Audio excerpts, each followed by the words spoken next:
So if you feel like you've fallen into a rut of I can't be bothered cooking and then defaulting to throwing together something on toast, then this episode is for you. Tune in to discover how Chris went from working really long hours and feeling like she couldn't be bothered couldn't be bothered and getting complaints from her husband like I'm a bit sick of this. Do we have to have this again? To actually looking forward to getting into the kitchen after she clocks off at night and her husband actually enjoying her cooking again and saying things like, "This one's a keeper. I like this one. This is really good." Then, yeah, this episode's for you. Well, my husband and I are empty nesters, so it's really easy to fall in the rut of I can't be bothered cooking. Hubby saying, "Look, don't worry too much," and just throwing together something that's toast and. You Right. Cooking had become very lazy. The back end of last year, I was working some ridiculous hours, so cooking became whatever I could throw together as quickly as possible. And I'd lost the joy of it. Getting into the kitchen had really become a chore. It was one more thing I had to do at the end of a really long day, and just couldn't be bothered. So meals had to some extent fallen apart. So and the dishes I was cooking were sort of the same ones. We'd be stuck in a rut. If I did venture off the tried and true muscle memory type things, it would be to do something from a recipe because I'd lost the confidence. I should say my sister is a chef. All right. My my mum made her living from cooking. She ran a cafe, and my gran also ran a pub back in the 50s and did all the counter meals. So I comes from three generations of women Amazing. who made them money cooking. So by comparison, I've always felt like I'm not the black sheep, but I'm not the professional cook. I'm just the Yeah, like yeah. it's So a bit inadequate compared to them. yeah, and I've got a girlfriend who's an amazing cook, and she'll just invite you over at the drop of a hat because she spent the whole afternoon cooking and suddenly goes, I've got all this food, I've got to feed people. And I'd kind of gotten into that frame of mind where, you know what, I'm just putting meals on the table for Colin and I, just something that's half nutritious or just fills your belly so you don't go to bed hungry. And I'd lost that joy of spending the afternoon in the kitchen and really enjoying it. I tried doing a couple of online cooking things, but I just ended up watching the Zoom things and never actually cooking anything out of it, going, well, that was interesting and maybe I could, but never getting around to it. And yeah, this challenge was different in that it made me have to not. It shifted me from, yeah, I could do that to, hey, I actually did that. You held us accountable in a way that meant I got something out of it. It wasn't just another, throw some money at it. And even to some extent, the fact that there was the money back offer or, invested in something else, it sort of meant I had nothing to lose except, $150 if I didn't cook 3 meals. So, it wasn't a big commitment to go, yeah, I'm going to do this. I'll give it a try. Amazing. Amazing, Chris. Okay, so before we start talking about the challenge, let's so what concerns did you have before you joined the challenge? It sounds like it's like that you weren't going to use it would have been one of them. Yeah, that I wouldn't do it, that I wouldn't, if I did it, it wouldn't become a habit. That 21 days is they say that's the period to form a habit, but it's really easy with anything around cooking or food to slip off that and slip back to the old habits pretty quickly. So that Right, that was probably the main concern. right, right. Okay. So it was just like, am I going to do it? And then am I going to stick with it? It's like, yeah, right. Okay. So what tipped you over from thinking about joining the challenge to actually deciding to sign up? That really, I was tossing up between this and a Thermomix challenge. All right. and and Thermomix were doing it for free. It was a 7-day thing, but it was you got given a menu and you had to go out and do the shopping, and it all seemed too much effort, and yours seemed simple. You know, there was flexibility in it. I could use I think the first week I used mostly stuff that was already in the fridge anyway. So it was simple. And what tipped me over was that money back thing that, you know, I, I was investing in myself, but it was up to me if I was accountable or not. Yeah, amazing, amazing. So having that option to like, I was going to get the money back if I did it. Yeah, amazing. Okay, great.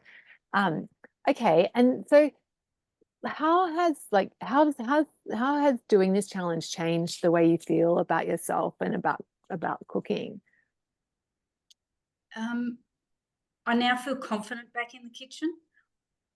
You stressed a lot about we know our taste buds. We know what we like, even if we're not good cooks, we're good eaters. Um, and to be able to trust my instincts instead of having to feel that I can only follow a recipe because if I don't follow a recipe, I'm going to muck it up. By relearning to trust my instincts of I know what goes together. You know, just keep it simple and just stick with what I know I like to taste. And even within that, I've been willing to try some new things, probably not hugely out of the comfort zone, but at least, you know, a bit of a stretch. Right, so you've noticed you're more willing now to try things that you wouldn't have maybe even thought to try before. Yeah, amazing. What else are you noticing, Chris, now that you've done the challenge? Um, what am I noticing? My husband enjoys my cooking again. Oh, amazing. So that's probably the biggest thing because it was sort of like most of the discussion about what we'd eaten would have been, I'm a bit sick of this. Do we have to have this again? Sort of that. I mean, that's probably over exaggerating the tone of it, but it had become monotonous. And now he's like, this one's a keeper. I like this one. This is really good. And he's not good at eating his veggies. His mum, bless her, she just boils the ass off everything. It's boiled to mush. And steaks are, you know, almost cremated. So he likes everything really well done, and he didn't like the bland veggies. She spoilt him that way. So he won't eat a lot of his veggies unless they're coated in some sort of sauce. And in that first week or so of putting simple sauces on, just putting lemon on his beans, it was sort of like a bit of an aha moment because then he'd finish his plate of veggies and it was sort of like having a kid in the house again. You'd look at it and go, you finished them. And all I had to do was put lemon juice on them. Amazing. It was such an aha moment. So Yeah, that's been a wow. big change for both of us. There's no longer any more nights of let's just have something on toast because now I've got so many things that I can throw together in the same time it would take to cook some toast and throw something on it. You know? Amazing, amazing. Right, right. But even when you've had a long day, you're still finding like you've got the energy to make something from what you've got in the house. Well, I Yeah. actually look forward to getting into the kitchen. Getting into the kitchen has now become part of because I work from home, getting into the kitchen's become part of I've clocked off. So it's part of your, oh, right. So it's part of your transition into the evening routine. It's like work's over. This is my time now. And you're seeing it's not, you're not waiting until you get on the couch. I love that. Me too, Chris. It's such a good place to be. Hey, it's like, this is my time now. And it's a mind shift because nothing else has changed. The commute hasn't changed. It's just how I think about it. Yeah, amazing. Okay. So what's been your favorite part about doing this work, Chris? Definitely the camaraderie of the group. I think you could probably run this multiple times and get some really narky participants or people that don't really participate, and it'd be a bit of a fizzer. Compared to this particular group, you've got a couple of really good personalities in there who clicked. They've become, I wouldn't say they've become a clicky per se, but they've embraced other people. There's lots of comments, there's lots of positivity. It's all positive, which, you know, compared to a lot of other things in the world at the moment is so refreshing that, you know, even if you're sharing, I made an absolute flop, everybody's like, well, you know, good on you for trying. There's that boosting everybody else up. So it hasn't all fallen on you. It's sort of the group Yeah, pulling everybody yeah, together. that's right. Yeah. Yeah, Great it's so group fun, dynamic. isn't it? Yeah. Yeah. And we've got one person in there who's an absolute hoot. She should be a stand-up comedian because she's that funny. I She's got us all know. in laughter. Yeah, I know. It's really fun. Shout out to Emma. Okay, so was there anything that surprised you about doing the challenge, Chris? Um, yeah, actually, it turns out I'm not a bad food stylist. Oh my goodness. Oh, you are too. Yes, your bowls are beautiful. Your styling is amazing. And and and you know what? It's just come from, oh, I've got to take a photo of this, so I'll just spend a bit more time plating it up instead of almost being slap it Well, on, get it on the table. It's just spend a bit more time. Although I learned this morning, don't take too long because the granola went a bit soggy sitting on the yogurt for too long. while you were while you were doing his food styling. Yeah, that's a downside to food styling. So you can get caught up in it and then you're like, oh, actually, this isn't hot anymore. My granola's gone soggy. Uh, Amazing. Okay, that's a cool discovery, Chris. I love it. It's fun, isn't it? Like just like playing around with the visuals. Um, Okay, so who would you recommend? Or and actually, for everyone at home, you don't have to upload a photo if you don't want to. So if you're not like food photography, does not sound like something I'm interested in. That's a bonus. So who would you recommend the challenge to, Chris? I think anybody who doesn't cook, it's brilliant because there's no assumed knowledge. So if you're starting from absolute never cooked before, it's perfect for you. But also for those of us who are in a rut, or you know, a lot of us empty nesters, you get to a stage where you can't be bothered if you're not putting the food on the table for a family. It just becomes, why make the effort? And I Yeah. think the style of the course and the way it's done helps reignite that passion. So I can't see that there's anybody who wouldn't get something out of it, um, as long as you're willing to give it a go.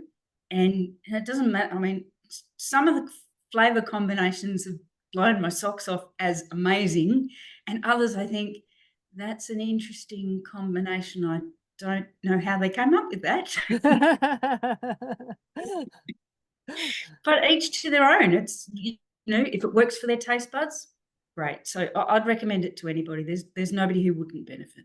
So your next step to find out the exact life-changing confidence boosting framework I taught to Chris, join me for my free live class or live on Zoom. It's going to be a cooking demonstration. So it's called the 4-Minute Healthy Dinner. And seriously, it will be the easiest and most fun cooking class you'll ever attend. So to save your seat, go to thestonesoup.com/blog or check out the link in this, /demo, thestonesoup.com/demo. And or you can check out the link in the show notes. It's going to be super fun. And I'm going to show you literally how you can pull together healthy meals packed with protein and veggies in literally 4 minutes. Like you'll be able to time me. And seriously, it's about the same amount of time as it takes to make a piece of toast and put something on it. So you really want to attend live because that's where all the magic happens. So to save your seat, again, just go to thestonesoup.com/demo or check out the link in the show notes. And I look forward to seeing you in one of the classes.